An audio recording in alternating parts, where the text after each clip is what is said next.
무심코 지나쳐온 다양한 죽음 속에는 언젠가 내가 맞닥뜨릴지도 모를 하루가, 나의 사랑하는 가족이 겪을지도 모를 오늘이, 지금 내 옆에 살고 있는 우리 이웃들의 이야기가 담겨 있다는 사실을 우리는 늘 기억해야 한다. 안녕하세요. 책 읽어주는 세상입니다. 오늘 소개해드릴 책은 떠난 후에 남겨진 것들입니다. 지은이는 유품정리사 김세별, 전애원, 펴낸 곳은 청림출판입니다. 삶의 흔적을 지우고 마지막 이야기를 전하는 사람, 우리는 천국으로의 이사를 돕는 사람들입니다.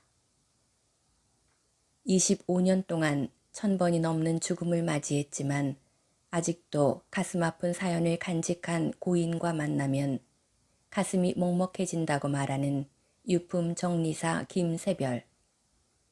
삶과 죽음의 한가운데서 주변 사람들과 함께 하루를 살아가는 것이 가장 큰 힘이 된다는 전애원.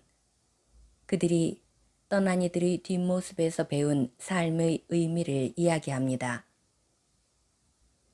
독일에서 유학 중인 딸을 위해 암에 걸린 사실을 숨긴 채 홀로 쓸쓸히 죽어간 아버지의 가슴 아픈 사연부터 자신의 월급을 털어 30명의 노숙자들에게 밥을 해먹이다 고독사한 어느 중년의 따뜻한 마음까지, 소설보다 더 극적인 우리 이웃의 마지막을 있는 그대로 담담하게 이야기한 책. 가슴 아픈 현장을 마주한 날은 가족들 생각이 더 많이 난다는 저자는 오늘을 살아가는 우리의 마지막에 남는 것은 우리가 사랑했던 사람과의 추억이라고 말하며 죽음을 통해 현재를 소중히 여기고 지금 내 옆에 있는 사람에게 안부전화 한 통, 따뜻한 말 한마디, 작은 배려와 관심을 보이며 살아가라고 전합니다. 언젠가 TVN 유키즈 온 더 블럭을 통해 소개되기도 했는데요.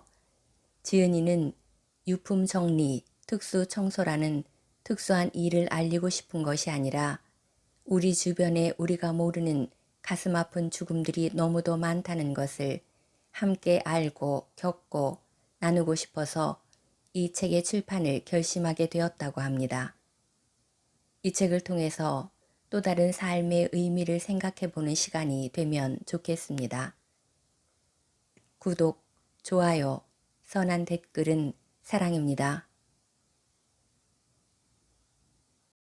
고통, 삶에 다달이 지불하는 월세. 제주도는 두 번째였다. 장비와 약품은 비행기 화물로 싣고 갈 수 없는 품목이라 차량을 가지고 가야 해서 두 번 다 배를 이용했다. 도착한 곳은 제주 시내. 빌딩들만 늘어서 있는 것이 서울과 다르지 않았다. 다만 길가의 야자수들 때문에 제주도에 왔다는 실감이 들었다. 수십 가구가 거주하는 주상 복합 오피스텔에서 의뢰인을 만났다. 건물 관리인이자 부동산 중개소 직원이라고 했다. 만나자마자 그는 한숨부터 쉬었다. 업체가 와서 청소도 하고 소독도 하고 갔는데 그대로입니다. 락스 한 통을 다 뿌렸는데도 마찬가지예요. 나 역시 한숨이 나왔다. 종종 일어나는 일이었다. 락스 정도로 해결될 일이라면 우리 같은 업체가 있을 리 만무하다. 또 청소업체라고 모두 특수청소에 대한 지식을 갖고 있는 것도 아니다. 이사청소처럼 쉽게 생각하고 이 일에 뛰어든 업체들이 전문 장비나 약품도 없이 청소와 소독만 해놓고 가버리는 통에 상황이 더 악화되기 일쑤였다. 문을 여니 락스 냄새가 훅 끼쳐왔다. 아무래도 한 통만 부어놓은 게 아닌 것 같았다. 눈이 따끔거리고 머리가 아파왔다. 다른 집에 피해가 갈 수 있어 문을 닫고 작업해야 하지만 생명의 위협을 느낄 지경이라 도저히 불가능했다. 실제로 밀폐된 공간에서는 다량의 락스를 사용하면 안 되는 것이 수칙이다. 관리인의 허락을 받고 창문을 열었다. 위층으로 악취가 올라가는 것을 막기 위해 이동식 환풍기를 연결하고 창틀에 올려놓았다. 환기가 어느 정도 되고 나서야 내부를 둘러보았다. 세탁기 위가 불에 그슬려 있는 것이 눈에 띄었다. 연탄을 피웠던 모양이다. 일단 약품을 꺼내 구석구석 닦아내기 시작했다. 악취는 공기를 타고 집안 구석구석까지 스며들기 때문이다. 천장이며 벽면, 가구, 가전제품에도 배어든다. 공기 중에 일반 소독약만 뿌려서는 결코 제거되지 않는다. 이제 벽지를 제거해야 했다. 종이를 뜯어내는 일이니 수월할 것 같지만 시간도 품도 많이 든다. 보통 도배는 기존 벽지 위에 덧붙이는 식으로 한다. 그러니 도배지는 겹겹이 쌓이고 합판처럼 두껍고 딱딱해진 벽지를 떼어내는 일은 결코 쉽지 않다. 맨 처음 붙여놓은 초한지와 벽지가 밀착되어 있기라도 하면 한 번에 뜯어지지 않고 조각조각 뜯어진다. 8평짜리 원룸의 벽지를 건장한 사내 둘이 떼어내는데 2시간을 훌쩍 넘긴 적도 있다. 그러나 아무리 시간이 오래 걸려도 벽지 제거는 반드시 해야 한다. 벽지에 배어든 악취 때문이다. 벽지를 제거하고 나니 바닥이 남았다. 원목 데코 타일이었다. 아마도 악취의 가장 큰 원인일 터였다. 일반 장판은 비닐 재질이라 부패물이 바닥으로 스며들기 어렵다. 그러나 데코 타일은 미세한 틈새로 부패물이 흘러들고 강한 산성의 유기산유가 타일 사이사이를 메꿔놓은 접착제를 녹여 시멘트 바닥까지 스며든다. 장판처럼 손으로 드러낼 수는 없고 기계로 타일을 뜯어낸 뒤 시멘트 바닥의 접착제도 제거해야 했다. 우리가 할 수 없는 작업이었다. 관리인에게 설명을 한 뒤 스마트폰으로 작업 가능한 업체를 수소문하기 시작했다. 고가의 장비라 보유한 업체를 찾을 수 있을지 걱정이었다. 서울이라면 몰라도 이곳은 제주도였다. 다행히 제주도에서 유일하게 그 기계를 가지고 있는 업체를 찾았다. 전화를 하니 현재 다른 곳에서 기계를 사용 중이라 1시간 후쯤 도착할 수 있다고 했다. 다행이었다. 비로소 시장기가 느껴졌다. 점심때가 한참 지나 있었다. 식사를 하러 나가려던 찰나 심상치 않은 표정의 여인이 들어왔다. 관리인이 얼른 일어나 인사를 했다. 나도 명함을 건넸다. 여인은 명함을 받아들자마자 화를 내기 시작했다. 왜 하필 내 집에서 죽느냔 말이야. 얼마나 신경 썼는지 아주 두통약을 달고 살아. 심장도 벌렁거려서 지금도 병원에 다녀오는 길이야. 내가 이놈의 집구석 청소하느라 여태 돈 쓴 걸 생각하면 우라통이 터져 잠을 못 잔다니까. 보증금 다 까먹고 내 돈까지 썼어. 완벽하게 한다고 큰소리 뻥뻥 치더니 냄새는 그대로고 이번엔 확실한 거야? 아휴, 왜 내 집에서 죽어서는. 여인은 숨도 안 쉬고 말했다. 하이톤의 목소리에 머리가 지끈거렸다. 원인 제거가 안 돼서 그런 겁니다. 원인을 제거하고 코팅해서 차단하면 냄새는 사라지니 걱정하지 마십시오. 하지만 듣지도 않고 다시 한탄을 시작했다. 나도 듣지 않고 생각했다. 지금 밥 안 먹으면 작업 끝날 때까지 굶어야 하는데 했던 말을 자꾸 하시네. 불량업체 때문에 한 번에 끝낼 일을 2번에 걸쳐 하게 됐으니 속상할 만도 했다. 비용은 2배로 들고 그렇다고 공실로 비워둘 수는 없고 애초에 목숨을 끊지 않았다면 이런 일이 일어나지 않았으리라는 생각에 세입자가 원망스럽기도 할 것이다. 건물주가 관리인과 잠깐 대화를 하는 사이 바닥을 뜯고 갈아내는 작업이 마무리되면 바로 일을 시작하겠다고 말하고는 밥을 먹으러 나왔다. 머리가 지끈거려 관자놀이를 눌러가며 가까운 국밥집으로 들어갔다. 밥이 나오고 2수저쯤 떴을까. 데코 타일 제거 장비 기사가 도착했다고 전화가 왔다. 먹다 말고 식당을 나왔다. 장비 기사는 현장에 도착하자마자 눈살을 찌푸렸다. 이게 무슨 냄새람? 기사는 혼자 중얼거리고는 바닥을 뜯어내고 접착제를 갈아내기 시작했다. 10분도 채 걸리지 않아 시멘트 바닥이 드러났다. 예상대로였다. 바닥의 절반 이상이 색이 짙게 변해 있었다. 게다가 문지방이며 붙박이장까지 유기산유가 스며들어 있어 문과 붙박이장을 뜯어내고 바닥은 코팅을 해서 악취를 차단해야 했다. 상황을 설명하자 건물주는 또 한 번 고인을 비난하며 화를 냈다. 그러면서 고인의 가족 이야기를 해주었다. 고인을 발견한 뒤 수소문에 부모를 찾았는데 두 사람은 딸의 죽음이 서로의 탓이라며 큰 소리로 싸웠다고 한다. 부모는 이혼한 상태로 딸은 엄마와 살다가 6개월 전 하와이로 유학을 간다며 집을 떠났다. 잘 지내고 있다고 가끔 새벽에 전화가 왔고 그 시간에 전화를 건 것은 시차 때문이라고만 생각했다.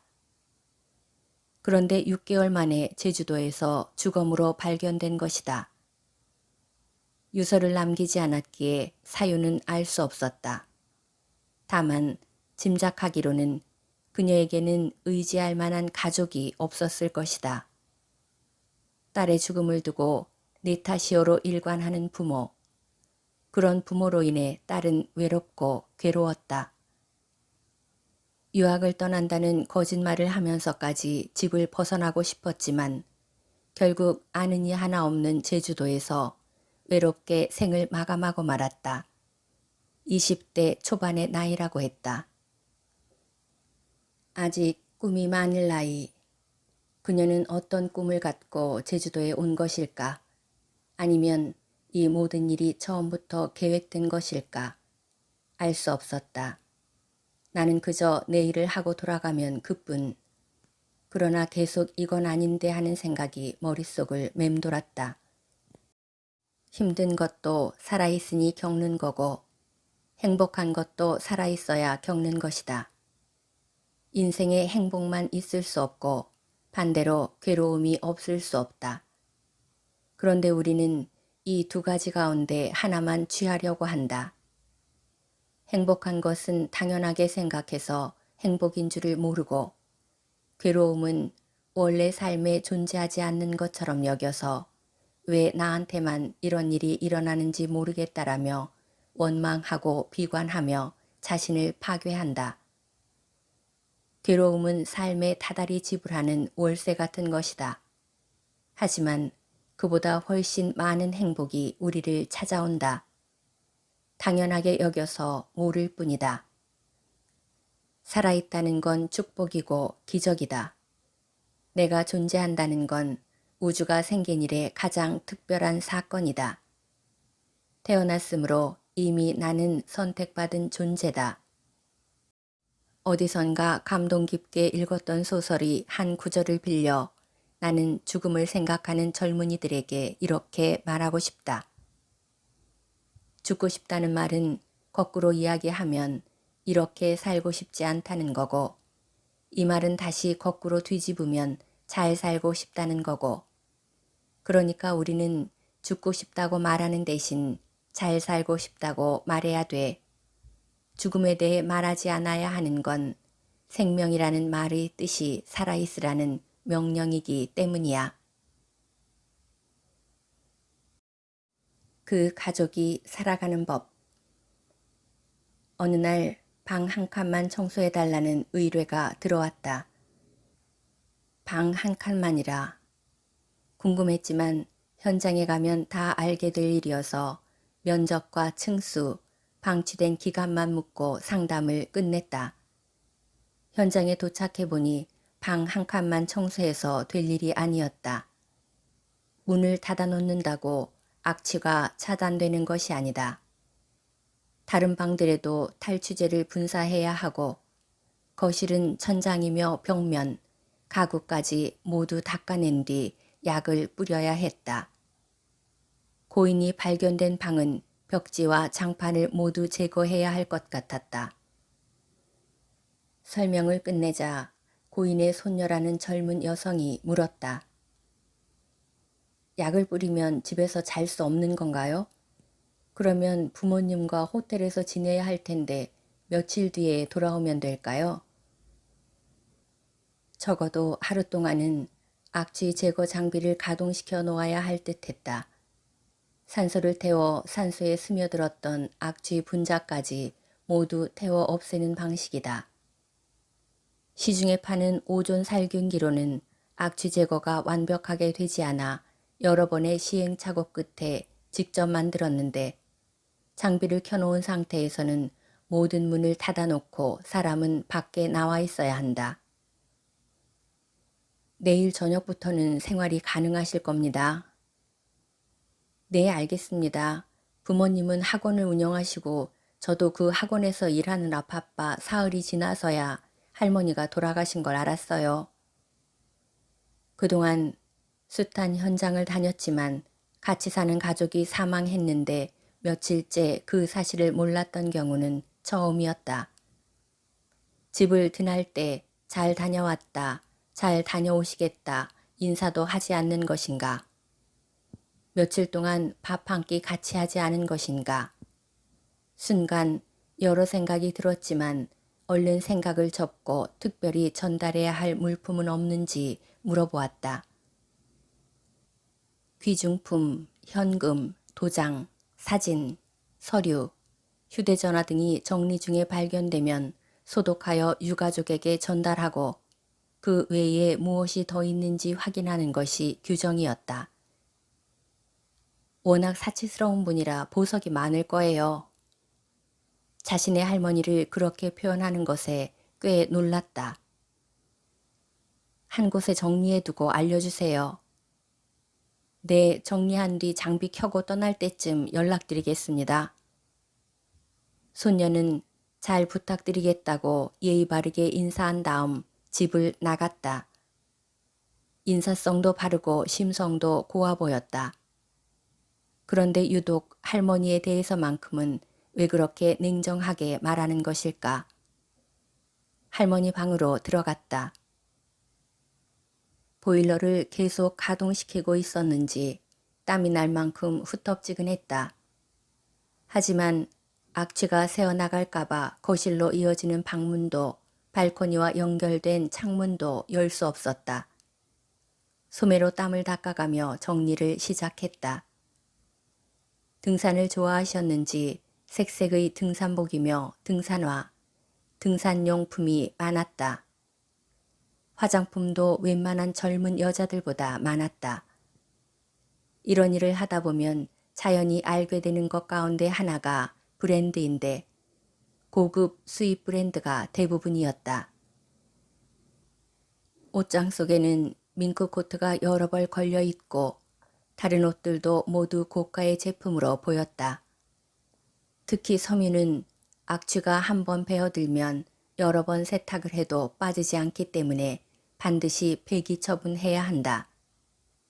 새 것과 다름없는 고급 옷도 윤기 흐르는 모피 코트도 죄다 폐기물 박스 안으로 들어갔다. 화장대 서랍을 여니 백화점에서 판매하는 보석 브랜드 책자가 여럿 나왔다. 살 때는 비싸지만 팔 때는 가치가 없는 보석들이었다. 몹시 반짝거리는 보석들로 장식된 화려한 브로치며 목걸이, 반지, 팔찌들도 쏟아져 나왔다. 귀중품이라 사진을 찍어 두었다. 동종의 다른 업체에서 남의 것을 탐하지 마라 라는 가장 예민한 규정을 어겨 뉴스에 보도된 것을 본 적이 있다. 고인의 유품을 정리하고 남겨진 사람들의 슬픔과 고통을 덜어내는 일을 하면서 그런 불상사가 발생한다면 회사를 운영해 나가기 어려울 것이다. 그래서 만일을 대비해 서랍을 열기 전 귀중품 발견 즉시 청소 전후 등 여러 번 사진을 찍는다. 대개 50에서 60장을 찍지만 1500장까지 찍어둔 적도 있다. 다음 서랍을 정리했다. 통장이며 신용카드 고지서, 무슨 캐피탈에서 보내온 독총장들이었다. 100만원, 150만원, 300만원 등 다행히 액수는 크지 않았다. 통장 지급 정지 통보서도 있었다. 사치스러운 분, 손녀가 왜 그렇게 말했는지 알 것 같았다. 그러나 가끔이라도 같은 밥상에서 함께 밥을 먹고 짧게라도 대화를 나누는 가족이었다면 할머니가 사치로 외로움을 달랠 필요가 있었을까? 할머니 방 청소를 끝내고 거실과 주방, 다른 방들을 청소했다. 주방은 음식을 해먹은 흔적이 없었고 냉장고에는 노인이 반찬 삼을 만한 음식이 들어있지 않았다. 안방과 손녀방에는 개켜놓지 않은 옷들이 널려 있었다. 빨래를 하면 걷어놓을 뿐 옷장에 넣어두지 않는 모양이었다. 거실 소파에도 옷이 잔뜩 쌓여 있었다. 빨래를 한 옷인지 빨래를 할 옷인지도 구분되지 않았다. 그 옷들 위에 또 거실 바닥에 먼지가 잔뜩 앉아 있었다. 3개나 되는 골프 가방 위에도 훅 불면 재채기가 날 정도로 먼지가 두터웠다. 털어내기엔 먼지가 너무 많아 세정수건에 물을 적셔 일일이 닦아냈다. 진열장이며 협탁, 테이블, 소파까지 닦고 또 닦아야 했다. 한 번 닦아서 사라질 양의 먼지가 아니었다. 가져간 세정수건이 모자라서 빨아다 쓰기를 여러 번 했다. 청소를 하는 동안 계속 생각했다. 사흘만 방치된 것이 아니구나. 할머니는 아주 오랜 시간 외딴 섬처럼 홀로 지낸 듯했다. 할머니를 사치스러운 분으로 만든 건 가족들이 아니었을까. 사람이 살되 잠만 자는 곳이라고 써있는 듯한 집이었고 보일러 때문에 춥지는 않지만 온기 없이 서늘한 집이었다. 물론 가족들은 눈코 뜰 새 없이 바빴을 것이다. 사업체를 운영한다는 것은 시간과 에너지 등 가진 자원을 모두 쏟아 부어도 성공이 보장되지 않는 힘든 일이다. 나 역시 일만 하지 말고 가족들도 생각해달라는 원망을 들으며 회사를 운영한다. 게다가 이 가족은 할머니를 제외한 온 가족이 학원에 매달려 있었다. 가족 입장에서는 오히려 할머니에게 섭섭한 마음이 들 수도 있었다. 집에 들어오면 잠자기 바쁜 자식들을 위해 집안일을 돌보는 대신 쇼핑으로 소일하던 분이었으니 말이다. 많은 여성 노인이 맞벌이하는 자녀를 위해 가사를 돌보고 육아를 맡는다. 배지를 주워 팔며 근근히 살아가는 홀몸 노인들도 부지기수다. 그에 비하면 할머니는 왕후의 삶을 살았다. 넓고 깨끗한 집에서 추위와 더위 걱정 없이 지냈다. 먹고 살기 위해 일할 필요도 없었고 가사를 돌보지도 않았다. 그렇다 해도 이해하기 힘들었다. 현관문을 열고 들어오는 순간 모를 수가 없었을 것이다. 무슨 냄새인가 싶어 한 번쯤 할머니 방을 열어봤을 법도 한데 세 식구 가운데 누구도 그렇게 하지 않았다. 사흘 이상 할머니를 보지 못하고도 아무도 궁금해하지 않았다. 그것이 오랫동안 할머니를 대해온 이 가족만의 방식이다. 멈추지 않는 생각과 함께 작업을 마무리했다. 악취 분해 장비를 켜두고 손녀에게 전화를 걸어 다시 방문하겠다고 알렸다. 다음 날 장비를 철수하고 마지막 약을 뿌린 다음 가족들을 기다렸다. 얼마 지나지 않아 어제 본 손녀와 부모, 장례식 때문에 외국에서 왔다는 고모와 그의 딸이 들어왔다. 할머님 방은 벽지와 장판을 제거하고 짐을 모두 뺐습니다. 거실과 다른 방들도 탈취와 소독을 끝냈습니다. 마지막 약을 뿌려놓은 상태이니 사흘 뒤에 환기시키고 다시 도배하면 사용할 수 있을 겁니다. 이렇게 어려운 일을 해주시느라 정말 고생이 많으셨습니다. 얼마나 감사한지 모르겠어요. 고맙습니다. 부모는 감사하다며 연신 고개를 숙였다. 참, 식사는 하셨나요? 아직 식사 전이면 저희가 대접하고 싶습니다만. 감사하지만 괜찮습니다. 친절하고 예의 바른 가족이었다. 가식적인 느낌은 없었다. 다만 여느 유가족들처럼 슬프거나 침통해 보이지는 않았다. 집을 나오는데 마치 이사 청소를 해주고 온 느낌이었다. 삶과 사람을 더 사랑하는 법.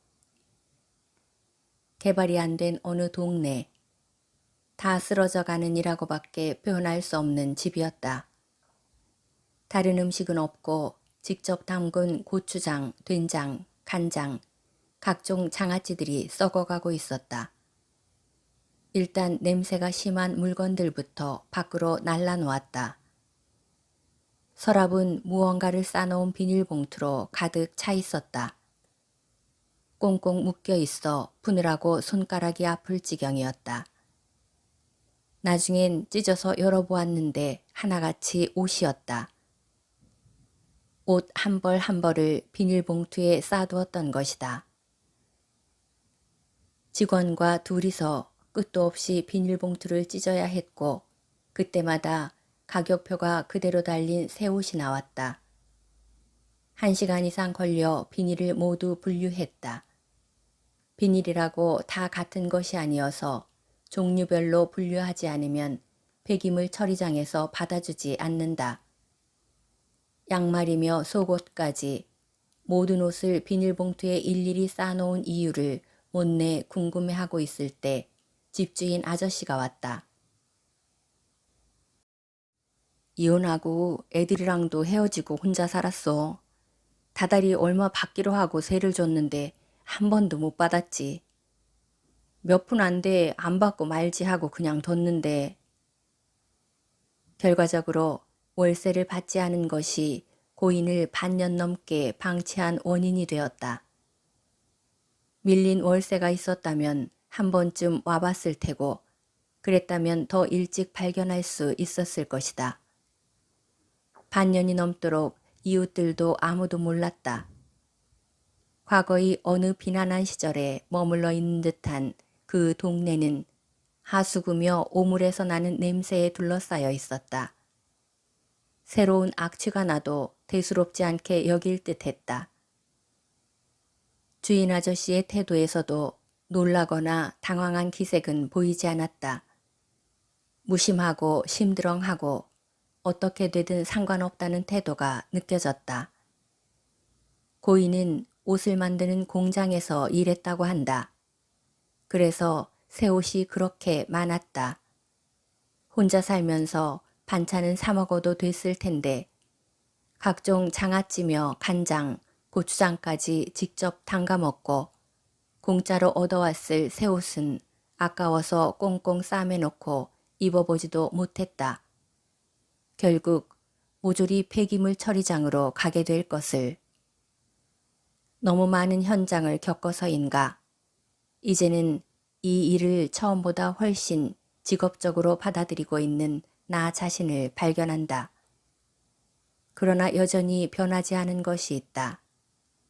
고인들이 그토록 아껴두었던 것들을 폐기 처분하면서 깨닫는 것은 죽을 때 지고 갈 것도 아니면서라는 말에 함축된 의미다. 내가 살아있지 않는 한 쓸모없어질 것들 때문에 인생을 낭비하지 말자는 생각이다. 그 생각은 여전히 변하지 않았다. 지금은 아까워서 버리지 못하는 물건이 없다. 언젠가 쓸 때가 있을 것 같아서, 몇 번 사용하지 않은 새 것이라서, 비싸게 산 물건이라서 필요하지도 않은데 끼고 사는 물건들은 삶을 복잡하게 만들 뿐이다. 사랑하고 쉬고 꿈을 꾸어야 할 내 집이 너무 많은 물건으로 채워지기를 원치 않는다. 그래서 갖고 싶어 애가 타고 갖지 못해 속이 상하는 물건도 없다. 생각해보면 우리는 물건을 소유하기 위해 너무 많은 시간과 에너지를 쓴다. 내 집을 마련하고 좋은 차를 사고 고급 옷을 구매하기 위해 혹은 명문대에 들어가고 번듯한 직장을 갖고 또 내 아이도 그렇게 만들기 위해 너무 많은 것을 희생한다. 물론 열심히 사는 것은 좋은 일이고 원하는 것을 얻기 위해 노력하는 것은 살아있는 동안 우리가 해야 할 일 가운데 하나다. 그러나 우리는 지고 가지 못하고 남기지도 못한다. 정말로 남는 것은 집이 아니고 학벌이 아니고 돈이 아니다. 우리가 사랑했던 기억이다. 사랑하고 사랑받았던 기억은 오래도록 남아 내가 죽은 뒤에도 세상 한구석을 따뜻하게 덮여줄 것이다. 나 역시 오랫동안 물질이 중요하다고 여기며 살아왔다. 가진 것이 없는 나는 가치 없는 인간이라고 생각한 적도 있었다. 그 최초의 기억은 15살 때다. 시험 공부한답시고 친구들과 도서관에 몰려가 열람실에서 쪽지를 주고받고 소곤거리고 다른 학교 여학생들 구경도 하는 게 마냥 재미있던 시절이었다. 그곳에서 한 여학생을 만났다. 친구 녀석이 그 여학생 친구와 아는 사이라 우리 4명은 공부를 핑계로 도서관에서 자주 만났다. 도서관 앞 공원에서 과자 몇 봉지를 나눠 먹으며 이야기를 나누는 게 전부였지만 그 여학생 때문에 시간이 한없이 이어지기를 바랐다. 좋아하면서도 말도 제대로 못 건네는 내가 바보 같았던지 어느 날 친구가 그 여학생을 집 앞으로 데리고 왔다. 고백을 하라는 뜻이었지만 고백은커녕 인사도 제대로 못하고 뒤돌아 집으로 뛰어들어왔다. 다 쓰러져가는 우리 집을 들킨 것이 부끄러웠던 것이다. 집 안으로 들어와 옷장과 벽 사이의 틈에 웅크리고 한참을 멍하니 앉아 있었다. 가난이 창피했고 가진 것이 없어서 슬펐다. 그 여학생에 비해 아무것도 아닌 나 자신에게 화가 났다. 그날 이후 그 여학생을 만나지 않았다. 젊은 날 미친 듯이 일했던 이유가 어쩌면 그날의 기억 때문인지도 모른다. 돌이켜보면 그날의 나는 얼마나 어리석었는지. 내 소중한 첫사랑을 가난 때문에 스스로 잃었으니 말이다. 인간다운 삶을 영위하기 위해 돈은 필수 불가결하는 것이지만 그 때문에 훼손당하기에는 사랑이란 너무나 소중하다. 물질에 대한 숭배와 집착을 조금만 내려놓는다면 우리는 더 많이 사랑하고 더 많이 기뻐할 수 있을 것이다. 우리 삶은 훨씬 풍요롭고 행복해질 수 있다. 지금까지 책 읽어주는 세상이었습니다.